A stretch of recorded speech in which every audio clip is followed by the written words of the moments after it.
Salutations les rôlistes, bienvenue sur ce petit format court que j'ai appelé La vie du MJ, un petit format de vidéo où je vais vous parler d'un petit sujet très très rapide. Et là en l'occurrence, je suis ravi de vous parler du prochain supplément. Enfin le prochain, non pas tout à fait. Remarquez oui, le prochain supplément, parce que le prochain bouquin pour D&D5 à paraître, c'est une aventure, hein, c'est The Witchlight, alors que là je vous parle du supplément, le Fizban's Treasury of Dragons, qui va sortir en octobre, le 19 octobre si j'ai bonne mémoire, qui va sortir donc en octobre, en VO bien entendu. Alors vous savez qu'il y a toujours le bisbis sur la traduction en VF, etc. On ne sait pas trop quel est le planning, mais enfin bon, le planning ça fait belle lurette qu'il n'est plus suivi, il n'est plus d'actualité. Donc là, vous allez avoir un super supplément qui va sortir sur les dragons, et moi je suis fan de dragons. Bon, pour un jeu qui s'appelle Donjons et Dragons, quoi de plus normal, hein, il faut à un moment donné un supplément sur les dragons. Quasiment toutes les éditions de mémoire ont eu un bouquin sur les dragons. Il y en a eu un sur AD&D 2, dans les Royaumes oubliés, sur les dragons. Il y en a eu un ensuite sur AD&D 3.5, 4e édition, et donc celui-ci sera pour la 5e édition. Dans Dragon Plus numéro 38, paru en juin, l'équipe de Wizards of the Coast nous donne matière. Hein, il y a tout un article, évidemment, sur le supplément à venir. Donc là, vous avez la couverture du Dragon Plus. Alors, ils disent énormément de choses dessus, ils abordent pas mal de choses concernant donc le Fizban's Treasury of Dragon. Alors, vous avez vu que dans chaque supplément de Wizards of the Coast, ils ont utilisé le nom d'un puissant magicien. Il y a eu le Mordenkainen's Tome of Foes, etc. Donc là, on a affaire à Fizban qui est grand magicien du monde de Krynn. Vous savez que Krynn, le monde de Dragonlance, va être traité de nouveau pour D&D 5e édition.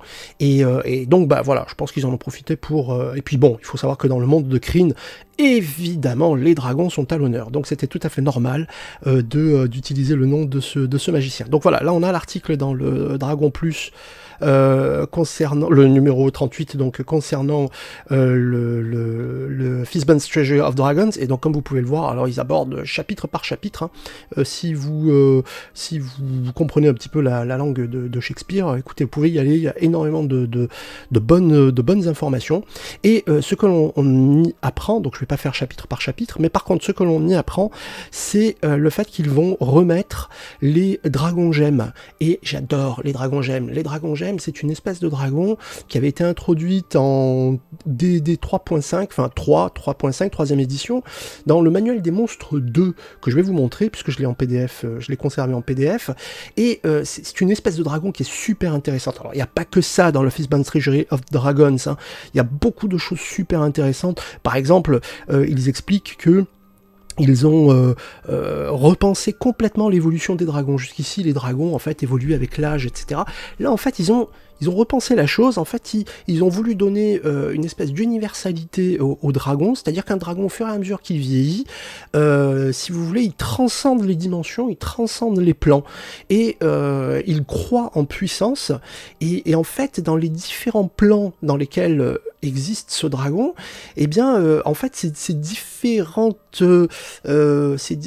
reflets, je dirais, si je devais parler en termes de Roger Zelazny et la saga des Princes d'Ambre, eh bien, ces différents reflets, en fait, s'amalgament pour faire de lui une créature de plus en plus puissante. Et c'est comme ça qu'ils expliquent que certains des dragons les plus puissants, en fait, ont atteint ce niveau de puissance parce que dans toutes les dimensions dans lesquelles ils sont présents, eh bien, ils croissent en puissance jusqu'à devenir une entité quasiment divine. Alors il faut savoir une chose, c'est qu'ils ont confié le Fizban's Treasury of Dragon à un grand connaisseur, hein, puisque c'est James Wyatt, qui est moi un auteur que j'adore, qui a écrit pas mal de suppléments pour Donj, mais pas que.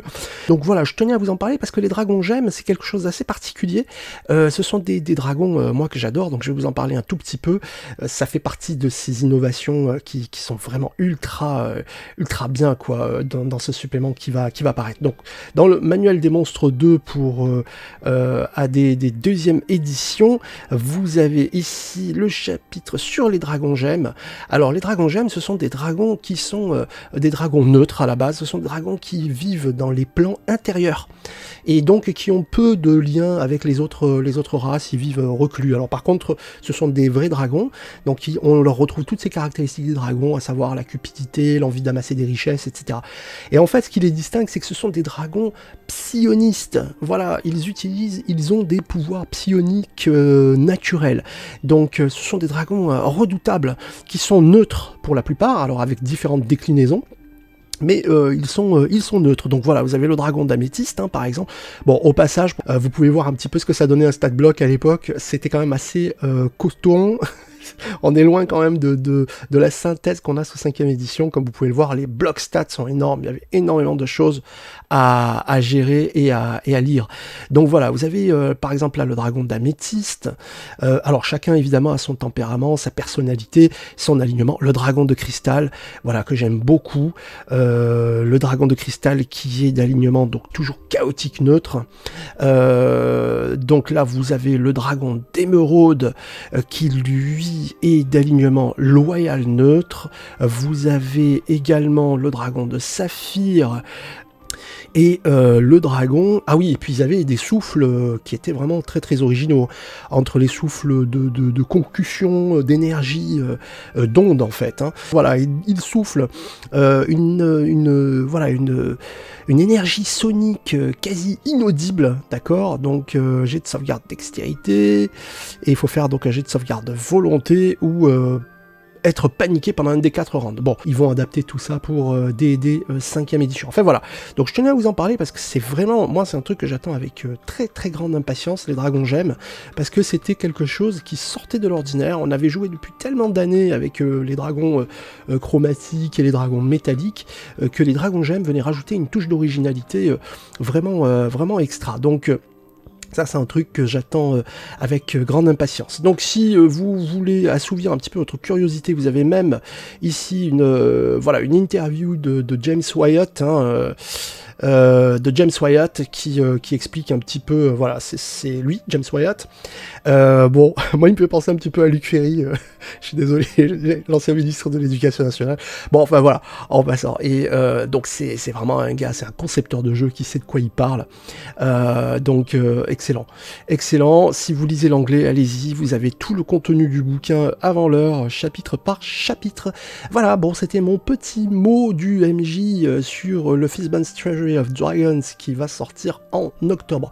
Portez-vous bien les amis rôlistes, explorez de sombres donjons, et je vous dis à bientôt pour une nouvelle vidéo et un nouvel avis du MJ.